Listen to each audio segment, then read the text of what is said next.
People have to know I can dance. Japanese people also Yes, can dance. you're a representation of all of Japan. Right. Yep. Yeah, I'm serious about it, you know. So they can dance. Yeah. Hip hop. Is that the hip hop dancing? Octopus dancing. The octopus hip hop.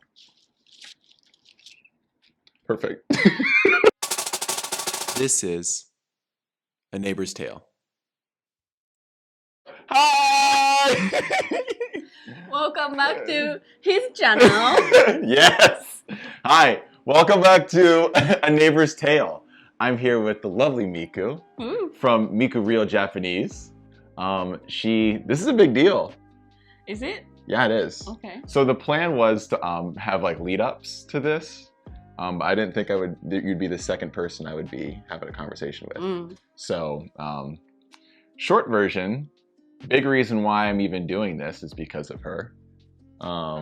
Yeah, you know that. Yeah, that's true. You're so. This is it. This isn't serious. No, you know what? I needed to just switch. Yeah, you immediately did. Because I did. I'm professional. Yeah, you're back. You went like really.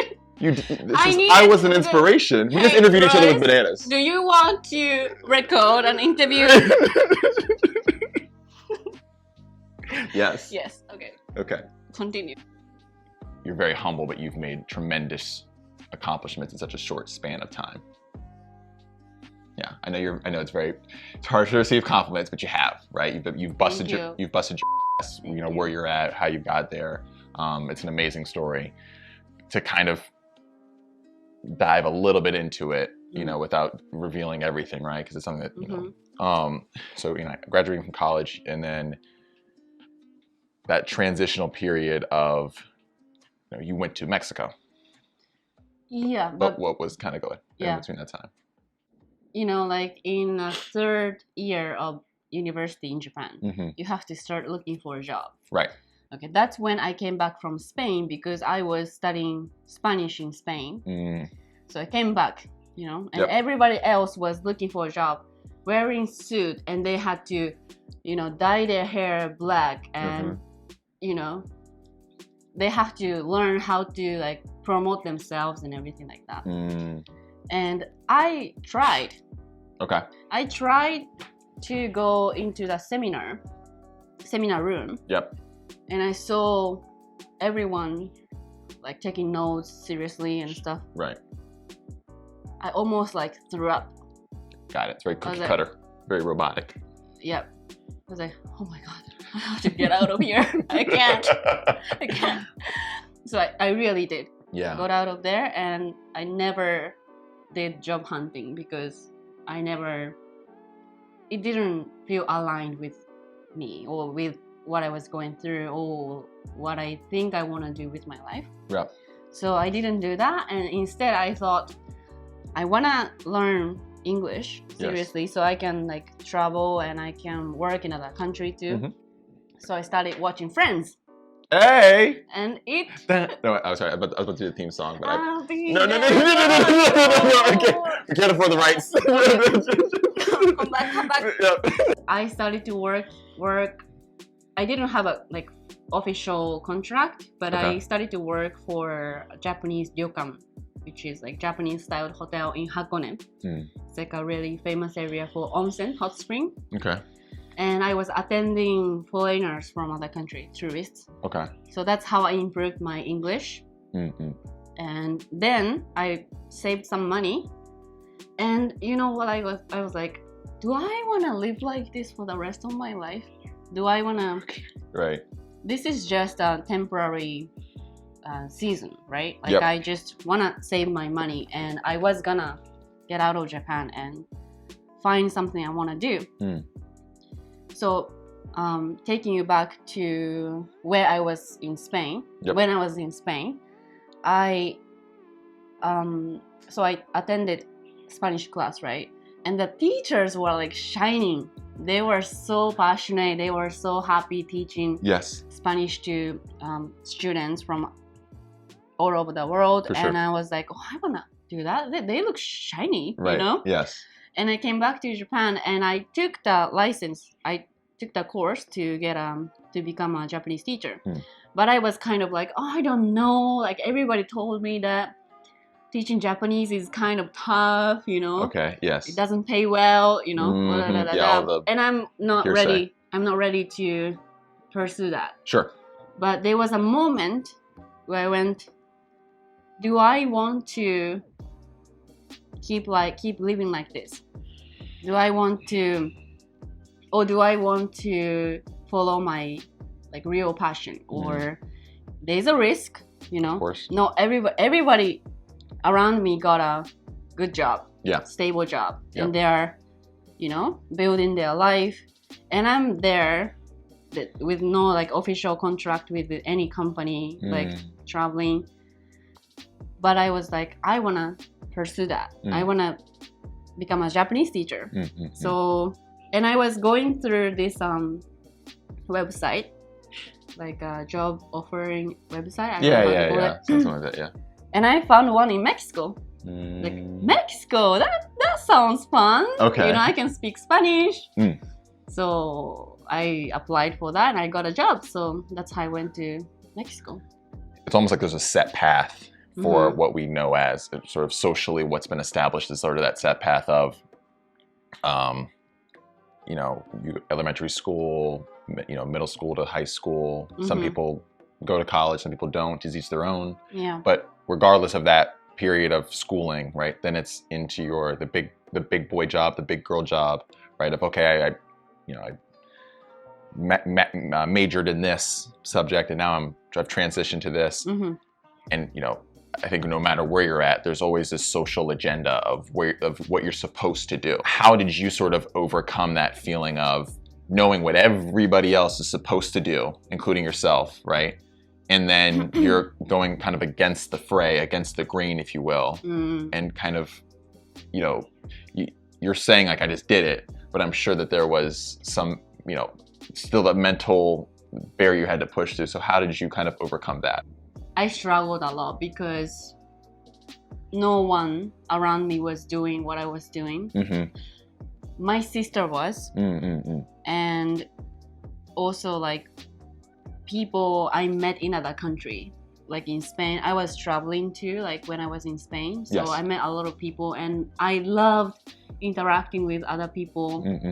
And at that time I couldn't speak English, so I was interacting with them in Spanish. But I loved like getting other people's perspective, you know? Yes. And I saw like when I met people who are truly passionate about what they're doing, I saw like, you know, spark. Somehow I had always this mindset of like, you can die, right? You can die anytime. Your life is short. Yes. Somehow, nobody told me, but somehow I had that since I was around 20, since I went to Spain. Got it. Actually, like basically getting out of Japan and seeing Japan from outside changed my life. If I didn't leave Japan, I would be doing the same thing as everybody is doing. So I was so lucky. Yes. I was so lucky I met people I met, and I was so lucky that I got this opportunity to go to Spain. Yes, I struggled a lot thinking like, is this okay? Like, am I on the right path? Yeah. I don't have money. I don't have any, you know, plans. What am I doing? But I only knew that I could die. So how do you want to live? You know, do you want to just exist? Yep. Or do you want to live your life? My intuition said, go to Mexico. Got it. I had this excitement, you know, like I couldn't explain. Yes. And everybody has experienced it. For sure. But, you know, our mind sometimes speaks louder. What are you going to do? What if this happens? Or what if you lose all your money and everything? Yeah. Even though your heart is like, go. Go. Do it. Do the it. logical side right. of your brain is like... But I was fortunate enough to follow that. Yeah. Follow my heart. So that helped a lot. What led you coming back from Mexico, being here, and you're going, well, now what the I do? And and what kind of triggered that? Did you have a difficult time figuring out that you wanted to do, YouTube, and then what? But in the same breath, when you did figure it out, kind of what was like the, I can do this. Okay, so before I came back from Mexico, in Mexico, I started uploading Instagram video. Okay. Yeah, I think I told you before, but like I Yeah. didn't know how to edit. I had a very the most crappy phone ever. Baby Miku. Yeah. I had no money. Right. Mexico. Yes. And it's not Japanese company in Mexico. Oh. School in Mexico. So got it. Okay, I did not know that. I was maybe getting $400 per month. That was enough. Okay. To get 2 kilos of avocado in a market every week, and that was all I needed. I started filming myself. It's 1 minute video. Okay. That was so challenging, because I couldn't speak English at that time. Okay.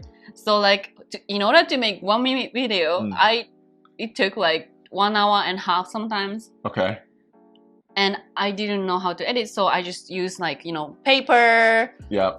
Write in Japanese word that. I don't know what I was thinking. Oh, so you. What? So you wrote it down. Yeah, and then I did this. Showed it. Yeah, that's how my video was. Oh, really? No editing. Oh. Whatsoever. That's how I started. Humble. Humble. Very crappy phone. And I committed myself to do it every day. Even though it was so hard, because before work I did it. Okay. So I needed to leave the house at 10 in Mexico. So I needed to wake up and then do everything, but also film that every single day. I committed myself to do that. And then the reason why I started teaching Japanese that way was because when you learn Japanese with a textbook, they teach you how to speak formally, and they teach you to be polite in Japanese, and that's good. Yeah, that's a part of Japanese culture, and you need that. But in order to connect with people, make friends, you want to know how to talk to friends, and that's how I wanted to help people. Got it. That's why it's Miku Real Japanese. And I came back to Japan, and there's a limitation to what you can teach in 1 minute, right? Right. And I wanted to help more, so I was okay, let's move to YouTube. What helped you kind of take this next step of evolution of yourself to kind of lead into YouTube? When I started YouTube, I already knew what I wanted. I wanted to travel around the world. There was no option to go back to normal life, Yes. I never thought about that. Got it. So if you don't want that, then you gotta work your ass off. You gotta do it. So I was, of course, I had fear. Yeah. But I had heard that when you have fear and that fear is big, that means it's important to you. Damn Skippy. If you don't care, you don't have fear. Right. But I cared about it, I cared about that passion and dream. So even though it was really, really scary to jump into that, I was well, I have nothing to lose. Right. I had nothing to lose, Literally, yeah. Literally nothing. Yeah. Nothing in my bank account. The only thing I can be is more broke. Yeah. What's more scary? I remember asking this question, what's more scary? Jumping into the unknown or regretting at the end of your life that you didn't do? What's more scary? And when you're in that situation, both look scary. Of course. But when I sat down with that question, dying with regrets is more scary. So I said, okay, this is more scary. Right.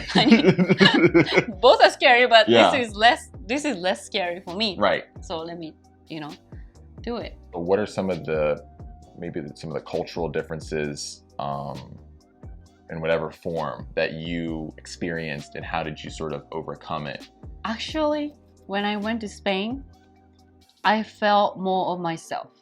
Really? I was like blown away by other students from other countries like United States, Italy, even China and Taiwanese people are more like opinionated, or they have their own opinions, you know? Do you think it might be more challenging if it was sort of the opposite? I was gonna go that way, that road. I don't know how to say. I came back to Japan, and that was when I had the biggest culture shock, reverse culture shock. Everybody was talking about either their romantic relationships or their part-time job or their like celebrity, like favorite celebrity people or songs, and I didn't feel passion. I couldn't feel aligned with my friends anymore. So that was hard because I love them. Of course. But I don't want to be in that conversation. I mean, of course, I can have that conversation for like 5 minutes. Right. I don't want to talk about it for 2 hours. Like, I don't want to sit here. Right. I'd rather read books and like learn about something new, like ideas. I want to talk about ideas. I don't want to talk about people. Like the tier system, like we talked about. Which one? The tier system where it's like first, second, and third. So first is you can talk about people. Like, did you see this celebrity or this, or my friend did this, or relationships like you were saying. The second tier is events. Oh, there was a big earthquake, or oh, the Olympics happened. And then third tier is exactly to your point, ideas, morality, you know, deeper set questions, right? So like the third, so you had finally experienced that third level tier when you moved, and then when you came back, people were staying at 1 and maybe 2, and that was it. And you're like, you wanted more. I wanted tennis match, not like talking to a wall or you know. But I didn't. It's not like I judged them because I was lucky enough to experience that. So that's sometimes I felt lonely because of that. I felt lonely because nobody really, I felt like nobody got me, or I have someone who is pursuing something similar around me. So that was harder than adapting in another country. Last question, here we go.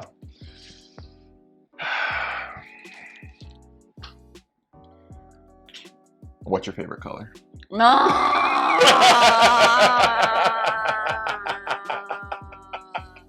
Get to the point. We talked about people, you know, wanting to find their own joy. And it's easy to say, but it's hard when you're in the moment, right? It's hard when, you know, your life might be a shit show, right? Well, it's easy for you to say, and you may, you know, this happened, that happened, but I'm hungry, or I'm broke, or I'm, you know, whatever's going on with my family or my friends or whatever. People that feel lost in whatever regard that might be, you know, what's your message to those people and finding to help them find direction? I would say that everything that happens in your life could be a gift. Doesn't seem like it. Sometimes it's just, you know, you go like, why is this happening to me? Why is this happening?